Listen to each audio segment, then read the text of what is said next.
Welcome back to new quantum classes. Myself Sanjay Kumar, chemistry expert. Today I bring you very fantastic session for a 10th class student. जैसा कि आप जानते हैं कि 10th class के student के लिए केमिस्ट्री बहुत इम्पोर्टेंट रोल प्ले करती है। केमिस्ट्री के चैप्टर में केवल फाइव चैप्टर्स हैं, ठीक है। तो CBSE बोर्ड के सिलेबस में 5 ही चैप्टर हैं। तो मेरे पास एक बहुत इम्पोर्टेंट बुक है।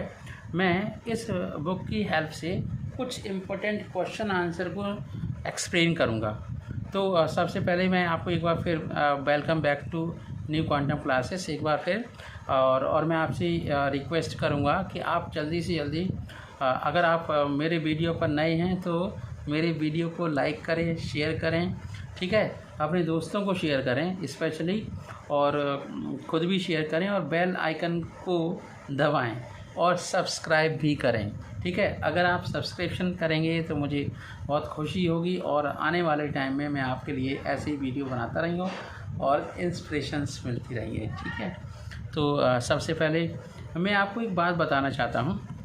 जैसे छोटी क्लास में आपने ये पढ़ा था, मतलब 9th क्लास में ये पढ़ा था कि कितनी टाइप की आपकी प्रोसेस होती हैं या फिर चेंजेस होते हैं। वो 2 टाइप के होते हैं।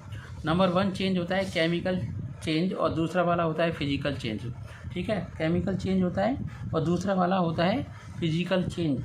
क्यों फिजिकल चेंज? तो मैं आपको एक बात बताना चाहता हूँ कि welcome back to New Quantum classes.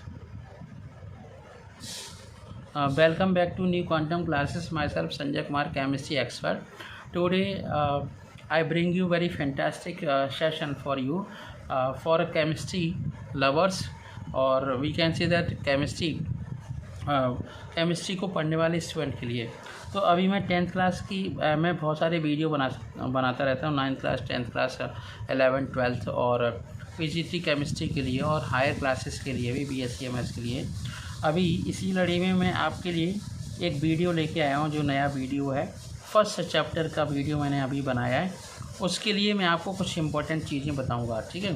तो मैं आपको बताना चाहता हूँ कि हमारे आसपास जो चेंजेस होते रहते हैं वो 2 टाइप के चेंज होते हैं। एक आपके फिजिकल चेंज होते हैं, एक केमिकल चेंज होते हैं, ठीक है। तो आपको करना क्या है, मैंने ये बुक इसलिए ली है जिससे मेरा हैंड राइटिंग थोड़ा अच्छा नहीं है, तो मैं चाहता हूँ कि आप इसी बुक से समझते जाएं। समझना बहुत ज़रूरी है, अंडरस्टैंड करना ज़रूरी है। तो हमारे आसपास 2 टाइप के चेंज थे। नंबर 1 चेंज था आपका फिजिकल, दूसरा वाला चेंज था केमिकल चेंज, ठीक है। तो फिजिकल चेंज में हम देख लेते हैं। जैसे हमारे पास हम आइसक्रीम जब मार्केट में खाने जाते हैं तो आइसक्रीम को हम खाते नहीं हैं, ऐसे ही छोड़ देते हैं। थोड़ी देर के लिए हाथ में पकड़े रहते हैं तो वो मेल्ट हो जाती है ना। घर में जब हम कमरे में घुसते हैं तो हम स्विच ऑन ऑफ लाइट करते हैं। जब हम नहाने जाते हैं तो या तो हम पानी को थोड़ा सा गुनगुना करते हैं, सर्दियों में थोड़ा सा गर्म भी कर लेते हैं तो टेम्परेचर ज़्यादा हो जाता है। अगर हमें घर पर आइसक्रीम बनानी होती है तो एक बैटर बनाते हैं और आइसक्रीम बॉक्स के अंदर रख देते हैं। तो कुछ केसेस में स्टेट चेंज हो रही होती है, न्यू कंपाउंड फॉर्म नहीं होता। तो उसे हम कहते हैं फिजिकल प्रोसेसेस या फिजिकल चेंज, ठीक है। तो अगर हम फिजिकल चेंज की सिंपली डेफिनेशन करें तो दोज चेंजेस और those process in which no new substances are formed are called physical changes। ऐसे सब्सटेंस जिनमें आपके नए सब्सटेंस नहीं बनते उन्हें हम फिजिकल चेंज कहते हैं, ठीक है। इसमें मैंने आपको एग्जांपल बताए दिए हैं कि जैसे आपका एवापोरेशन ऑफ वाटर है ना, dissolution of sugar in water, melting of ice, ठीक है। कि आपके 3 तो एग्जांपल हैं फिजिकल चेंज के। अब हम बात करते हैं केमिकल चेंज की। तो केमिकल चेंज में नया पदार्थ बनता है। जैसे आपकी मम्मा घर पर आपके घर पे चपाती बनाई जाती है तो उसमें डो बनाया जाता है। उस डो को आप क्या करते हो, तवे पर रखते हो और चपाती बनाते हो। जैसे आप उसे हीट करोगे, हीट करने के बाद होगा क्या, वो चपाती में कन्वर्ट हो जाएगा। तो अगर आप टेस्ट देखते हो डो का और चपाती का तो दोनों की टेस्ट में अंतर होता है। वैसे करके आप मान लीजिए राजमा है ना, कोई और दाल है, अगर आप उसे बॉईल करते हो तो आपका अलग टेस्ट हो जाता है। और दूसरा, अगर आप पोटैटो को ले लेते हो तो पोटैटो को आप गर्म करते हो तो पहले हार्ड था, वो सॉफ्ट हो जाता है। समझ में आ रही बात? अगर अंडे को आप बॉईल करते हो तो वो पहले सॉफ्ट था, बाद में हार्ड हो जाता है। तो ऐसे चेंजेस जिनमें नया केमिकल पदार्थ बनता है उन्हें हम केमिकल चेंजेस कहते हैं, और ऐसे चेंजेस जिनमें नया पदार्थ नहीं बनता उसे हम फिजिकल चेंज कहते हैं। तो केमिकल चेंजेस के एग्जांपल इस तरीके से हैं, कुकिंग ऑफ फूड, रेस्पिरेशन, जैसे हम सांस ले रहे हैं और जो हम खाना खा रहे हैं वो उसका रेस्पिरेशन हो रहा है, बर्निंग ऑफ फूड हो रहा है, ऑक्सीडेशन हो रहा है। Burning of candle and wax, LPG gas को जला करके घर पे खाना बनाना। डाइजेशन ऑफ फूड, जो हमने खाना खाया उसका डाइजेशन होना। फर्मेंटेशन ऑफ ग्रेप्स, उसकी शराब बनाई जाती है, वाइन बनाई जाती है। Burning of fuels like kerosene oil, petroleum, diesel, LPG, है ना जी, ये आपकी कार वगैरह में यूज होता है। फिर हम आगे बढ़ते हैं, इसे देखते हैं, जैसे व्हाट आर द रिएक्टेंट। जब केमिकल, अब जो हमने केमिकल रिएक्शन के एग्जांपल दिए हैं उनमें पहले जो पदार्थ लिया गया था, मान लो आपको कर्ड बनाना है, क्या बनाना है? कर्ड। तो कर्ड बनाने के लिए आपको मिल्क लेना पड़ेगा। मिल्क को थोड़ा सा गर्म करो, थोड़ा गुनगुना करो, उसके अंदर थोड़ा सा कर्ड डाल दो तो केमिकल रिएक्शन के द्वारा कर्ड बन जाए। तो जो आपने थोड़ा सा कर्ड लिया और मिल्क लिया और उससे कर्ड बना दिया, तो कर्ड और मिल्क तो हो गया रिएक्टेंट और कर्ड बन गया तो हो गया प्रोडक्ट। तो किसी भी केमिकल रिएक्शन में जो पदार्थ, जो रिएक्टेंट्स पार्टिसिपेट करते हैं उन्हें हम कहते हैं क्या? रिएक्टेंट्स। और जो बन जाते हैं उन्हें हम कहते हैं प्रोडक्ट। तो मैं सबसे सिंपल एग्जांपल आपको दे रहा हूँ कि कार्बन लिया, मतलब कोई भी कोयला लिया, उसे जलाया ऑक्सीजन के साथ और बन गया कार्बन डाइऑक्साइड, तो ये तो आपका प्रोडक्ट है, ठीक है, और ये आपका रिएक्टेंट। बात समझ में आ गई? चलिए अब हम बात करते हैं नेक्स्ट केमिकल रिएक्शन की। तो केमिकल चेंज ही अपने आप में एक प्रकार की केमिकल रिएक्शन होती है, ठीक है। तो the easily observable change that take place in a chemical reaction are called a characteristics of the chemical reactions। मतलब जब कोई केमिकल रिएक्शन होती है तो केमिकल चेंज होता है, मतलब when a chemical reaction takes place some changes are observed. और जो चेंजेस होते हैं उन्हीं को हम क्या कहते हैं? उन्हीं को ही हम प्रॉपर्टीज़ भी कहते हैं। तो जैसे अगर कोई केमिकल रिएक्शन होगी तो फॉर्मेशन ऑफ प्रेसिपिटेट होगा। जैसे हमने क्या किया, सोडियम क्लोराइड लिया और आपका AgCl लिया। क्या लिया? सोडियम क्लोराइड लिया और AgCl लिया। तो AgNO3 लिया और सोडियम क्लोराइड लिया NaCl, और उससे बना लिया AgCl plus NaNO3, sodium nitrate बन गया, ठीक है। तो ये रिएक्शन जो आपकी है वो आपकी हो जाएगी, वो आपकी रिएक्शन हो जाएगी प्रेसिपिटेट रिएक्शन, मतलब इसमें प्रेसिपिटेशन हो गया।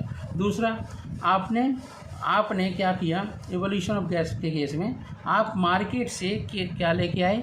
चूना लेके आए, कैल्शियम ऑक्साइड होता है, ठीक है। इसे मार्बल को गर्म करके बनाते हैं और इसमें थोड़ा सा पानी डाल दिया, और पानी जैसे ही डाल दिया तो कैल्शियम हाइड्रोक्साइड बन गया, CaOH का उल्टा है, और थोड़ी सी हीट भी निकलती है। तो यहाँ पे एक बात और समझा दूँ कि जब आप कैल्शियम ऑक्साइड को बाटे के साथ रिएक्शन करते हो तो कैल्शियम हाइड्रोक्साइड बनता है और हीट भी बनती है। तो इस केस में इस टाइप की रिएक्शन को हम एक्सोथर्मिक रिएक्शन कहेंगे। तो ये दूसरी प्रॉपर्टी हो गई। दूसरा, चेंज इन कलर। आपने कोई पदार्थ लिया जिसका कलर ब्राउन था, मान लीजिए रस्ट नॉर्मल कोई ग्रे कलर था, कोई भी था, और जो आपकी रस्ट बन गई तो ब्राउन कलर हो गया।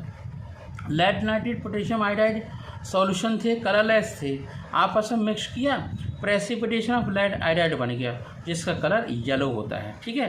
अब बात करते हैं चेंज इन स्टेट की। तो अभी मैंने आपसे बात करी, जैसे आपने कैल्शियम ऑक्साइड लिया, ये कैसा था? सॉलिड, ठीक है, और कैल्शियम वाटर कैसा था? लिक्विड। सॉलिड और लिक्विड को मिलाया, सॉल्यूशन बन गया CaOH का उल्टा। यह सबसे अच्छा एग्जांपल, और इससे भी बढ़िया एग्जांपल बताऊं। मान लीजिए आपने कैल्शियम कार्बोनेट को गर्म किया, हीट किया, तो जैसे हीट किया तो कार्बन डाइऑक्साइड बने और आपका क्या बना? CaO बना, तो कार्बन डाइऑक्साइड गैस में निकल पड़ी। तो या फिर ऐसे किया, आपने जिंक के साथ रिएक्शन करवाई, Zn की H2SO4 के साथ रिएक्शन करवाई, H2 गैस निकल पड़ी। तो मतलब कुछ केमिकल रिएक्शन में आपकी गैसेस भी निकलती हैं, कुछ केमिकल रिएक्शन में स्टेट भी चेंज हो जाती है, जैसे सॉलिड था सॉलिड और गैस बन गई, ठीक है। और कुछ ऐसे भी केमिकल रिएक्शन होती हैं जिनमें टेम्परेचर चेंज होता रहता है। तो टेम्परेचर चेंज होने के केस क्या है, जैसे कैल्शियम ऑक्साइड आपने लिया और वाटर मिलाया तो उससे टेम्परेचर चेंज हो रहा है पूरी पदार्थ का, ठीक है। तो पूरी पदार्थ का चेंज हो रहा है टेम्परेचर। तो जैसे यहाँ पे है reaction between quick lime and water forming the slagged lime. Calcium hydroxide को हम स्लैग्ड लाइम कहते हैं। तो ये आपका एक्सोथर्मिक रिएक्शन। एक और एग्जांपल लिया, अमोनियम क्लोराइड के अंदर 2 ग्राम ऑफ बेरियम हाइड्रोक्साइड डाल दिया, ठीक है। तो हमने ऑब्जर्वेशन किया। इसके बाद आप बात करते हैं केमिकल इक्वेशन की। जो केमिकल रिएक्शन हो रही है उस केमिकल रिएक्शन में होता क्या है कि उस केमिकल रिएक्शन को जब हम सिम्बॉलिकली, जैसे यहाँ पे हमने लिखा जिंक सल्फ्यूरिक एसिड और जिंक सल्फेट और हाइड्रोजन गैस को निकाल दिया, तो उसमें हमने क्या किया, रिएक्टेंट से प्रोडक्ट बनाया। तो अगर हम इसे जिंक को Zn की फॉर्म में लिख दें और सल्फ्यूरिक एसिड को H2SO4 के फॉर्म में लिख दें, है ना, और उससे हम कंपाउंड बना लें, तो उससे बना दें ZnSO4, ठीक है, और आपका H2 गैस बन जाएगी। तो अगर हम इस तरीके से सिंबॉलिक फॉर्म में रख दें तो इस टाइप की राइटिंग को हम कहेंगे क्या, केमिकल इक्वेशन। तो सिंपली हम डिफाइन इस तरीके से कर सकते हैं, the short hand method of representing a chemical reaction in terms of symbols and formula of the different reactants and products is called a chemical equation। इसे हम केमिकल इक्वेशन बोलेंगे। बात समझ में आ गई। अब हम बात करते हैं केमिकल इक्वेशन को बैलेंस करने की। अब ये बैलेंस करने की ज़रूरत क्या पड़ी, हमने 9th क्लास में एक बात पढ़ाई थी, कंजर्वेशन लॉ ऑफ कंजर्वेशन। क्या पढ़ाया था, लॉ ऑफ कंजर्वेशन। इस लॉ ऑफ कंजर्वेशन को, इस लॉ ऑफ कंजर्वेशन में या को इसलिए आपको समझाना होता है क्योंकि जब रिएक्टेंट आप ले रहे हो उसका कोई ना कोई वेट होगा, फिर प्रोडक्ट बनेगा उसका भी कोई ना कोई वेट होगा। तो केमिकल रिएक्शन से पहले और केमिकल रिएक्शन के बाद रिएक्टेंट के मास जब इक्वल होते हैं तो वो इस law of conservation of mass को फॉलो करते हैं, और यही ज़रूरी है। इसलिए आपका law of conservation of mass पढ़ा जाता है, समझा जाता है, ठीक है। अब हम बात करते हैं such equation in which the number of atoms of each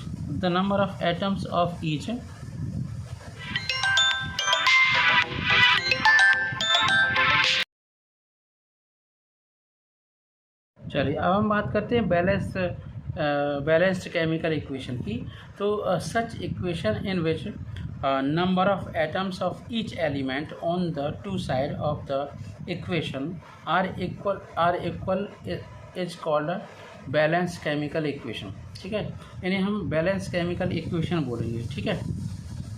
तो ऐसी केमिकल रिएक्शन जिनमें रिएक्टेंट का मास और प्रोडक्ट का मास हमेशा बराबर होता है उन्हें हम बैलेंस केमिकल इक्वेशंस कहते हैं, ठीक है। तो balance of a chemical equation takes place with the help of the balancing the reactant।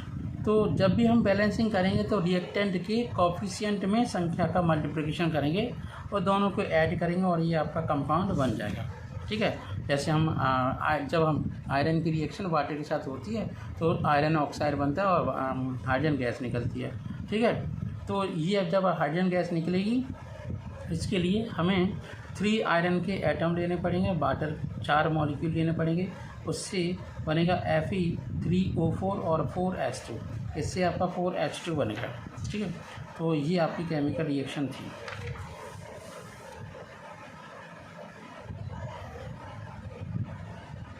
चलिए ये होगी आपकी बैलेंस केमिकल इक्वेशन। अब हम बात करते हैं टाइप्स ऑफ केमिकल रिएक्शन की। हम बात करेंगे टाइप्स ऑफ केमिकल रिएक्शन, ठीक है। तो टाइप्स ऑफ केमिकल रिएक्शन आपको समझाते हैं। तो सबसे पहले ये देखते हैं कि केमिकल रिएक्शन कितने टाइप की होती हैं। तो chemical reactions are following type. Number 1 combination reaction, decomposition reaction, displacement reaction, double displacement reactions, principal precipitation reactions, neutralisation reaction and reduction oxidation reactions. इन्हें हम रिडॉक्स रिएक्शंस कहते हैं। इन्हें क्या कहते हैं? Redox reaction. ठीक है, तो कॉम्बिनेशन रिएक्शन को हम पहले स्टडी करते हैं। कॉम्बिनेशन रिएक्शन में क्या होता है कि जब एक से ज़्यादा जो रिएक्टेंट्स होते हैं वो आपस में रिएक्ट करते हैं तो उससे आपका कंपाउंड बनता है, तो उसे हम कॉम्बिनेशन रिएक्शन कहते हैं। दो reactions in which 2 or more elements or compounds combine together to form a simple compound are called combination reactions. ठीक है, तो रिएक्टेंट में बहुत सारे रिएक्टेंट हो सकते हैं, 1 2 3 4 इतने भी रिएक्टेंट हो सकते हैं। वो रिएक्टेंट जब आपस में केमिकली कंबाइन होते हैं तो उससे प्रोडक्ट बनता है। ठीक है, तो मैग्नीशियम और ऑक्सीजन आपस में रिएक्ट करते हैं तो उससे मैग्नीशियम ऑक्साइड बन जाता है। ठीक है, तो इसे हम कहते हैं केमिकल रिएक्शन। तो मैग्नीशियम ऑक्साइड बना। इसके बाद है आपका जब कैल्शियम ऑक्साइड, अभी हमने केमिकल रिएक्शन को एक्सप्लेन किया था कि जब कैल्शियम ऑक्साइड मार्केट से हम कैल्शियम ऑक्साइड लेके आते हैं उसे पानी के साथ रिएक्ट करते हैं तो कैल्शियम हाइड्रोक्साइड बनता है, जिससे हम सेलेक्ट लाइम कहते हैं। एक और रिएक्शन है जैसे कैल्शियम हाइड्रोक्साइड सेलेक्ट लाइम जब कार्बन डाइऑक्साइड के साथ रिएक्शन करता है तो कैल्शियम कार्बोनेट बनता है। ऐसे बहुत सारे और भी एग्जाम्पल हो सकते हैं, जैसे कार्बन ऑक्सीजन के साथ रिएक्शन करेगा तो कार्बन डाइऑक्साइड बनेगा, हाइड्रोजन वाटर ऑक्सीजन के साथ रिएक्शन करेगा तो वाटर बनाएगा, मैग्नीशियम ऑक्सीजन के साथ रिएक्शन करेगा तो मैग्नीशियम ऑक्साइड बनाएगा, आयरन सल्फर के साथ रिएक्शन करेगा तो आयरन सल्फाइड बनाएगा, हाइड्रोजन क्लोरीन के साथ रिएक्शन करेगा तो 2HCl बनाएगा, और आपका सोडियम क्लोरीन के साथ रिएक्शन करेगा तो NaCl बनाएगा, नाइट्रोजन हाइड्रोजन के साथ रिएक्शन करेगी एट हाई प्रेशर तो आपका अमोनिया बनेगा। ठीक है, केमिकल रिएक्शंस कुछ दो कंपाउंड की में भी बीच में भी होती है, जैसे आपका अमोनिया जब हाइड्रोक्लोरिक एसिड के साथ रिएक्शन करेगा तो अमोनियम क्लोराइड बनेगा। ठीक है, इस टाइप की ये रिएक्शन है। सारी केमिकल रिएक्शन को एक बार चेक कर लो। जैसे कैल्शियम ऑक्साइड कार्बन डाइऑक्साइड के साथ रिएक्शन करेगा तो कैल्शियम कार्बोनेट बनेगा, अमोनिया सल्फ्यूरिक एसिड के साथ रिएक्शन करेगा तो अमोनियम सल्फेट बनेगा, कार्बन मोनोऑक्साइड ऑक्सीजन के साथ रिएक्शन करेगा तो कार्बन डाइऑक्साइड बनेगा, सल्फर डाइऑक्साइड ऑक्सीजन के साथ रिएक्शन करेगा तो सल्फर डाइऑक्साइड बनेगा, कार्बन डाइऑक्साइड कार्बन के साथ रिएक्शन करेगा तो कार्बन मोनोऑक्साइड बनेगा, फिर नाइट्रोजन मोनोऑक्साइड ऑक्सीजन के साथ रिएक्शन करेगा तो नाइट्रोजन डाइऑक्साइड बनेगा। तो इस तरीके की आपकी केमिकल रिएक्शन है। इस सेशन में आपको कॉम्बिनेशन रिएक्शन मैंने आपको समझा दी है। आपको नया वीडियो अब मिलने वाला है जिसमें आगे वाली रिएक्शंस को मैं आपको अच्छे से समझाऊंगा। ठीक है, तो तब तक के लिए आपसे एक बार फिर मैं आपको कहता हूँ कि मेरे वीडियो को अगर आपने पसंद किया है तो वीडियो को लाइक करें, सब्सक्राइब करें चैनल को, और अपने दोस्तों को शेयर भी करें। Thank you so much, have a nice day. Okay.